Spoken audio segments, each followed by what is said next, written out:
ઊંઝા એપીએમસીની ચૂંટણીને લઈ હાલમાં ચૂંટણી જંગ જામ્યો છે। હાલમાં ભાજપના 3 જૂથ ચૂંટણી મેદાનમાં છે, જેમાં ઊંઝાના ધારાસભ્ય કિરીટ પટેલનું જૂથ, ઊંઝા એપીએમસીના પૂર્વ ચેરમેન દિનેશ પટેલનું જૂથ અને ઊંઝાના પૂર્વ ધારાસભ્ય અને પૂર્વ મંત્રી નારાયણ પટેલના જૂથ હાલ ચૂંટણી મેદાનમાં છે। અને ત્યારે આ ચૂંટણીમાં ભાજપ દ્વારા વેપારી વિભાગના 4 ઉમેદવારોને મેન્ડેટ આપવામાં આવતા આ 4 વેપારી ઉમેદવારના સમર્થનમાં જંગી સભા યોજવામાં આવી હતી અને જેમાં ભાજપના 3 જૂથ नेताओं एक साथे स्टेज पर जोवा मळ्या અને ભાજપ દ્વારા જે વેપારી ઉમેદવારોને મેન્ડેટ આપવામાં આવ્યું છે તેવા ઉમેદવારો વિજય બનાવવા માટે આહવાન કરવામાં આવ્યું છે।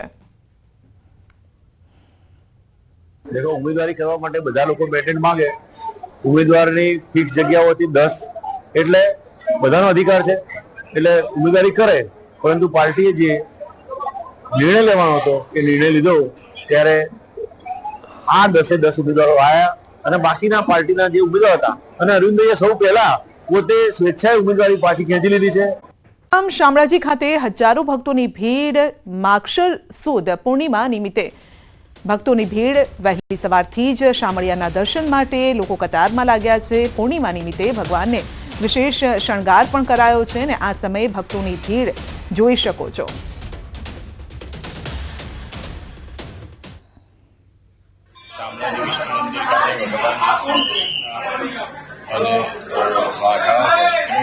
सहित भगवान चरण पादुका विष्णु भगवान अवतार से पोते शामळिया भगवान दर्शन माटे राजस्थान और गुजरात उत्तर गुजरात की घणी प्रजा आवे छे। पोते दर्शनार्थीओ खूब आनंद अनुभवे छे। आ मंदिर की एक शोभा रूप अमारा धार्मिक अमने भेट आपी है भगवाने। आज पूनम से आज पूनम से घणी पब्लिक आई है અને અહીંયા સતત પબ્લિક આવે છે। પૂનમ વાળા નિયમિત આવે છે। ઘટાડો કરવા માટે સાંસદની રજૂઆત છે। સાંસદ ડોક્ટર હેમાંગ જોશીએ કરી છે રજૂઆત। કેન્દ્રીય મંત્રી નીતિન ગડકરીને આ અંગે રજૂઆત કરાઈ છે। કરજણ ટોલ પ્લાઝા પર ટોલ ટેક્સમાં 60% વધારો કરાતા રજૂઆત કરાઈ છે। છેલ્લા 1 મહિનાથી અચાનક જ કરજણ ટોલ પ્લાઝા પર ટેક્સમાં 60%નો વધારો કર્યો। 155 રૂપિયા ટોલ ટેક્સ વધારીને સીધો જ 230 કરી દેવાયો છે। વડોદરાથી ભરૂચ સુરત તરફ જતા 1 લાખ કરતા પણ વધુ લોકોને વધારે टोल टेक्स चूकवવો પડી રહ્યો છે। 24 કલાકમાં 2 કરતા વધારે વખત ટોલ પ્લાઝાથી પસાર થતા હોય તેવા વાહનો પાસેથી પણ વધુ ટેક્સ વસૂલાય છે। થરાના ભુવાની ધતિંગ લીલાનો પર્દાફાશ થયો છે। વિજ્ઞાન જાથાએ વાઘા સુથાર નામના દિવ્યાંગ ભુવાને ઝડપ્યો હતો। અંધશ્રદ્ધામાં ગુમરાહ કરી લોકો પાસેથી તે રૂપિયા પડાવતો હતો।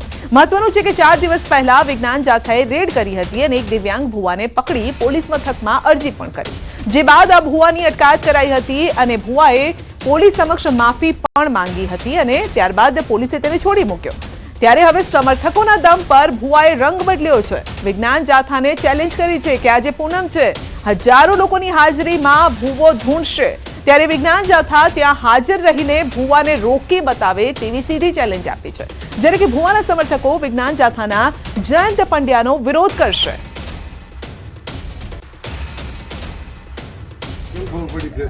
ભુવાજી એક તો અપાહિત છે।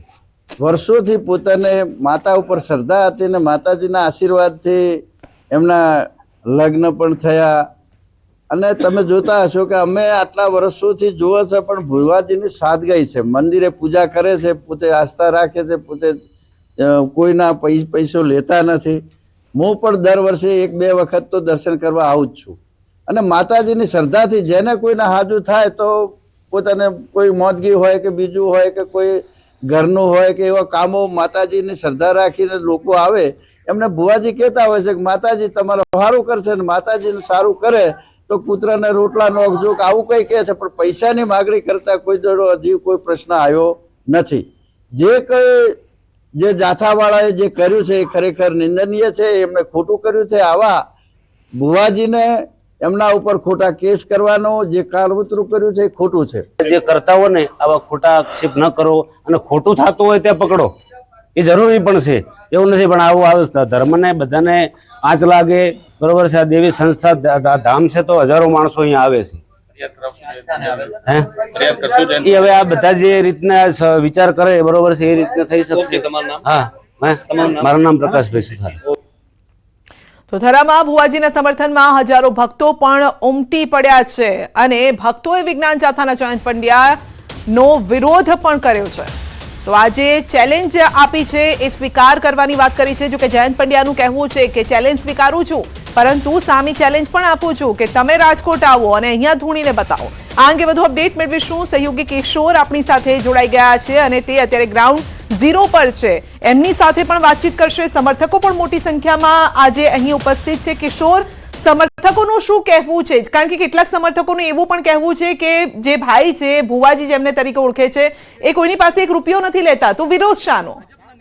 ગણદાભાઈ પટેલ સહિત થરા નગરપાલિકાના પ્રમુખ પતિ પણ અહીંયા પહોંચ્યા છે. તો ચોક્કસપણે જે સમર્થકો છે તેમનું કહેવું છે કે આ ભુવાજી છેલ્લા 20 વર્ષથી અત્યારે જોડે છે, તેમના દુઃખો દૂર કરે છે અને તેના સમર્થનમાં સમર્થકો આવ્યા છે. મહત્વની વાત તો એ છે કે થરા માર્કેટયાર્ડના પૂર્વ ચેરમેન અને ભાજપના આગેવાન તેમજ થરા નગરપાલિકા અને થરા વિસ્તારના ભાજપના અનેક જે આગેવાનો છે તે પણ ભુવાજીના સમર્થનમાં આવ્યા છે અને અત્યારે સમર્થનમાં બેઠા છે. આપણે સીધી વાત કરીશું કે ભાજપના આગેવાન જે ગણદાભાઈ છે તેમના જોડે શું કહેશો ગણદાભાઈ? આપ પણ સમર્થનમાં આવ્યા છો ભુવાજીના. માતાજીના દર વર્ષે હું 1-2 વખત દર્શન કરવા આવતો હોઉં છું અને ભુવાજી પણ પૂજા અર્ચના કરતા હોય છે. માતાજી આગળ ઘણા લોકો હું જોઉં છું, ઘણા લોકો આવતા હોય છે. ઘણા લોકો કહેતા હોય છે કે મને ભાઈ કેન્સર થયું હતું પણ મેં માતાજીની પ્રાર્થના કરી, મારા અહીં શ્રદ્ધા રાખી અને માતાજીના દર્શન કરવા આવીશ એવી પ્રાર્થના કરી હતી તો મને દવાખાનેથી રજા આપી પણ હું સાજો થઈ ગયેલો છું. એવું તો અહીંયા મારી સામે એક ભાઈ બેઠા છે એમણે પણ મને કીધું. આવા ઘણા લોકો પાસે સાંભળ્યું છે માતાજીને આ આસ્થાથી માતાજી દુઃખ મટાડતા હોય છે એવું આપણે જાણીએ. ભુવાજીને ખોટી રીતે જે ફસાવવામાં આવ્યા છે, ખરેખર 8 અરજી આવી હોય તો 8 અરજીની નકલ પોલીસ સ્ટેશને રજી કરવી પડે, ભુવાજીને આપવી પડે. ભુવાજી ઉપર જે લાખ રૂપિયાનો આક્ષેપ કર્યો હોય તો એ આક્ષેપવાળાનું નામ પણ એમને આપવું પડે. અને જૈન પંડ્યાએ ખરેખર માતાજીની શ્રદ્ધા, ભગવાનની શ્રદ્ધા હોય એમાંથી હિન્દુ ધર્મને બદનામ કરવા માટેનો પ્રયાસ કર્યો છે એવું આજે માનું છું. તેમની પાસેથી હવે આપણે બીજા પણ ભાજપના જે નેતાઓ છે વાત કરીશું તેમના જોડે. ખાસ કરીને આપ શું કહેશો? એવી ચેલેન્જ આપી છે ભુવાજી અત્યારે ધોળવાના છે, શું કહેશો? ભુવાજીના મંદિરે તો અહીંયા અત્યારે જે બહોળી સંખ્યામાં ભાઈઓ અને બહેનો જે આવ્યા છે એક સાબિત કરી બતાવે છે કે અહીંયા એવું કોઈ પણ જાતનું ખોટું કામ થતું નથી. સંપૂર્ણ માતાજી માટે બધાને શ્રદ્ધા છે.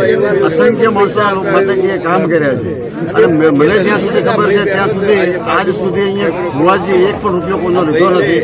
એ મારી પાસે ઘણા બધા દાખલા છે અને હું ઘણી બધી રમીઓમાં પણ ગયેલો છું. એટલે એ પોતે સજ્જન માણસ છે, સાચક માણસ છે અને માતાજીને આરાધના કરવા માણસ છે. આવા કોઈ ચીટરબાજ માણસ નથી. બસ ઘણા લોકો કે મુખ્ય તો લોકોની શ્રદ્ધા છે, લોકો અહીંયા આવશે અને ભુવાજીએ પણ કીધું છે હું જે આસ્થાથી ધરું છું અને લોકોની સેવા કરું છું એ હંમેશા કરતો રહીશ.